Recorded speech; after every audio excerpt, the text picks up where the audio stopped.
میرے بھائیو، قرآن حکیم ہمارے محبوب صلی اللہ علیہ وآلہ وسلم کا واحد معجزہ ہے جس کی بنیاد پہ ہم نبی علیہ السلام کے لیے نبوت کلیم کرتے ہیں۔ ویسے تو آپ کے ٹینجیبل فارم میں فزیکل فینومینا آف نیچر کو توڑنے والے، قانون قدرت کو توڑنے والے کتنے حصی معجزات بخاری مسلم میں رپورٹ ہوئے ہیں۔ میں نے 4 لیکچرز ریکارڈ کرائے ہیں اس کے اوپر، مسئلہ 131A B C D۔ لیکن دعوی نبوت جس معجزے کے اوپر ہے وہ یہ کتاب ہے۔ کیوں؟ آپ علیہ السلام کی نبوت قیامت تک کے لیے تھی، آپ کا معجزہ بھی ایسا ہونا چاہیے تھا جو قیامت تک کے لیے آپ دکھا سکیں۔ آج حضرت عیسیٰ علیہ السلام کا معجزہ، مردوں کو زندہ کرنے والا کوئی عیسائی ہمیں دکھا سکتا ہے؟ ہم بھی مانتے ہیں عیسیٰ علیہ السلام کو، ہم بھی نہیں دکھا سکتے۔ کوئی ویڈیو، کوئی یہودی حضرت موسیٰ علیہ السلام کے عصا کو دوبارہ آج اژدہا بنا کے دکھا سکتا ہے؟ ہم بھی نہیں دکھا سکتے۔ وہ آپ جناب عصا اگر مل بھی جائے کہیں سے، آپ چاہے وہ امام کعبہ کے ہاتھ میں دے دیں، آپ ویٹیکن سٹی میں بیٹھے ہوئے کرسچن پوپ کے ہاتھ میں دے دیں، یا یروشلم میں بیٹھے ہوئے یہودی پریسٹ کے ہاتھ میں دے دیں، یا آپ کے جتنے رحمت اللہ علیہ ہیں اور غوث اور اقداب اور جن کے بارے میں آپ کا کلیم ہے ان کے ہاتھ میں دے دیں، ان کو کہ اس کو پھینک کے ذرا اژدہا بنا کے بتائیں۔ نہیں بنا سکتے۔ وہ حضرت موسیٰ کے ہاتھ تک ہی معجزہ تھا۔ لیکن یہ وہ کتاب ہے جو نبی علیہ السلام کے پاس معجزہ، صحابہ کے پاس معجزہ، تابعین، تبع تابعین، قیامت تک آنے والے آخری انسان کے لیے بھی معجزہ ہے، مسلمان نہیں، انسان کے لیے بھی، اور ہر زمانے کے ٹیسٹ پہ پورا اترتا ہے۔ اسپیسیفکلی تو یہ پورا اترا اس ٹیسٹ میں کہ عرب کے لوگ اپنے آپ کو اتنا بڑا فصیح اللسان سمجھتے تھے کہ وہ ادر دین جو نان عرب ہیں، عربیوں کے علاوہ جو لوگ ہیں، ان کو وہ کہتے تھے یہ اجمی ہیں، گونگے، یہ بول نہیں سکتے۔ اور یہ حقیقت ہے کہ عربی لوگوں کی فساد اتنی تھی کہ وہ عام گفتگو بھی شاعری کے انداز میں کر لیتے تھے فی الودیع۔ لیکن جب قرآن نازل ہوا، ان بڑے بڑے شعراء نے بھی اپنے کلام پھاڑ دیے کہ یار یہ کلام کمال کلام ہے۔ موسیٰ علیہ السلام کے زمانے میں جادوگری عروج پہ تھی، اللہ تعالیٰ نے موسیٰ علیہ السلام کو ایسا معجزہ دیا، جادوگر بھی سجدے میں گر پڑے۔ کتنی دفعہ قرآن میں یہ واقعہ آیا ہے، اور وہ بہت بڑا معجزہ تھا۔ لکڑی کا اژدہا بننا یہ بہت بڑی چیز ہے۔ پلانٹ کنگڈم اینیمل کنگڈم میں بدل رہا ہے، اور پھر اینیمل کنگڈم پھر پلانٹ کنگڈم میں۔ اس کو ذرا امیجن کریں۔ عیسیٰ علیہ السلام کے زمانے میں طب، ڈاکٹری بڑی عروج پہ تھی، ان کو بڑا فخر تھا، لیکن کوئی ڈاکٹر مادرزاد کوڑی اور اندھے کو آنکھیں دے سکتا ہے؟ قرآن حکیم میں سورہ مریم کے اندر، سورہ مائدہ کے اندر حضرت عیسیٰ علیہ السلام ہاتھ پھیرتے تھے، آنکھیں آ جاتی تھی۔ سارے ڈاکٹر فیل ہو گئے، انہوں نے کہا یہ ڈاکٹری سے آج نہیں پاسبل، ڈاکٹری سے آنکھ کسی بندے کی آپ لگاتے ہیں دوسرے کو، اور آنکھ ہو ہی نہ، اور اس میں مٹی رکھ کے اور ایک پرندے کی مورت بنا کے مٹی کی پھونک مارتے تھے، اللہ کے اذن سے وہ پرندہ بن جاتی تھی۔ اب کون سا ڈاکٹر یہ کام کر سکتا ہے؟ قرآن حکیم کے زمانے میں شاعری عروج پہ تھی، اللہ تعالیٰ نے کلام بھی ایسا دیا کہ شعراء فیل ہو گئے۔ لیکن یہ اس پہ ختم نہیں ہے، قیامت تک کے لیے جو جو وقت کا ٹیسٹ آئے گا اس پہ یہ کتاب پوری اترے گی۔ آج سائنس کی دنیا ہے، قرآن حکیم سے کوئی ایک آیت بھی نہیں بتا سکتا جو اسٹیبلش سائنس، ہائپوتھیسس تھیوری نہیں، اسٹیبلش سائنس کے خلاف ہو۔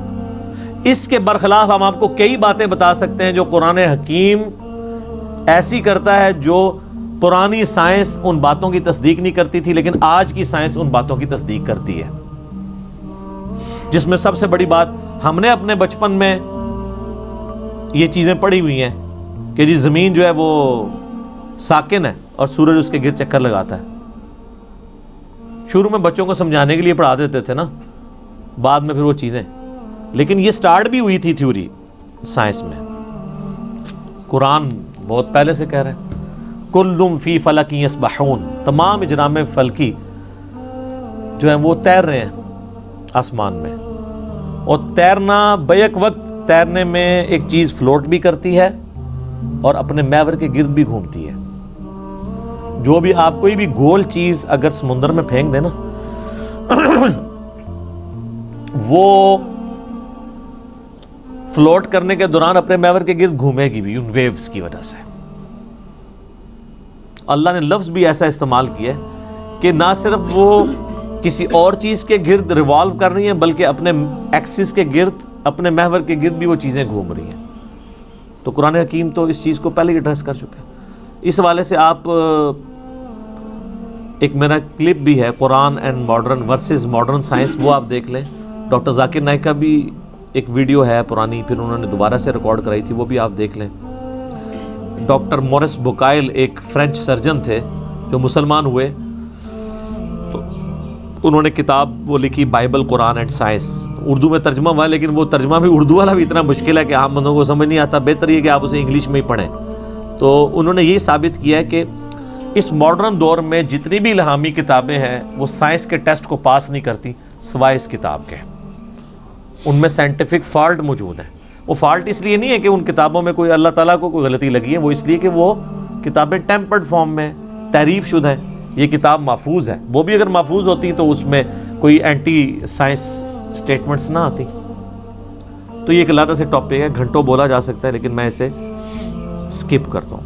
علمی پوائنٹ نمبر 6،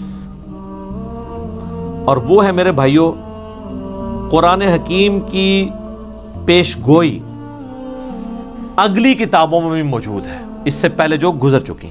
اگلی سے مراد ہوتا ہے جو آگے گزر چکی. ہم ویسے اگلی سے مراد کرتے ہیں جو آگے آنے والے ہیں، لیکن اردو تھوڑی سیکھیں. اگلے سے مراد ہوتا ہے جو پہلے لوگ گزر چکے ہیں. ہم پچھلے ہیں جو پیچھے پیچھے ان کے آ رہے ہیں، کیونکہ لوگ اپنی منزل کی طرف جا رہے ہیں نا. صحابہ کرام ہمارے اگلے ہیں، ہم ان کے پچھلے ہیں. تو جن کو اردو نہیں آتی وہ بیچارے الٹ سمجھ رہے ہوتے ہیں.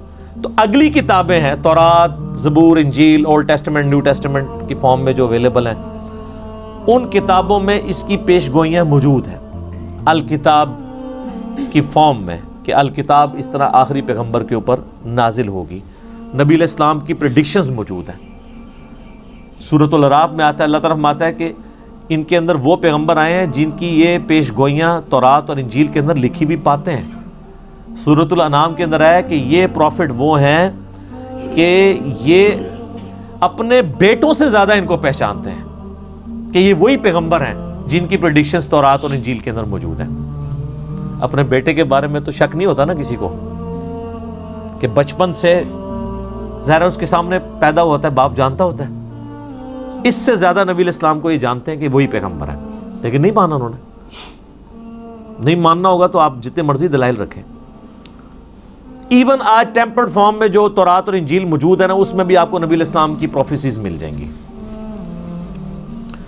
اس کے اوپر بھی کئی ایک ویڈیوز نیٹ کے اوپر رکھی ہوئی ہیں. Similarities between Christianity and Islam, similarities between Hinduism and Islam. Doctor Zakir Naik کی ویڈیوز ہیں، انہوں نے کتنی چیزیں پروف کی ہیں، موجود ہیں. جس سے، اور یہ بیسیکلی انہوں نے زیادہ تر محنت تو کی تھی احمد دیدہ صاحب نے رحمہ اللہ تعالی، انہی سے ہی کاپی کیا ہے انہوں نے، خصوصاً کرسچینٹی کے پوائنٹ آف ویو سے. باقی جہاں تک ہندوازم اور باقی چیزوں کا تعلق ہے وہ ڈاکٹر ذاکر نائک کو کریڈٹ جاتا ہے کہ یہ انہوں نے ویلیو ایڈیشن کی ہے احمد دیدہ صاحب کے کام کے اندر، کوئی شک نہیں اس کے اندر.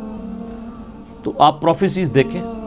اس وقت جو آپ کو وہ انارکلی جو بازار بائبل سوسائٹی والوں کو آپ لیٹر لکھیں، وہ فری آپ کے گھر بائبل بھجوا دیں گے. نیٹ کے اوپر PDF رکھا ہوا ہے.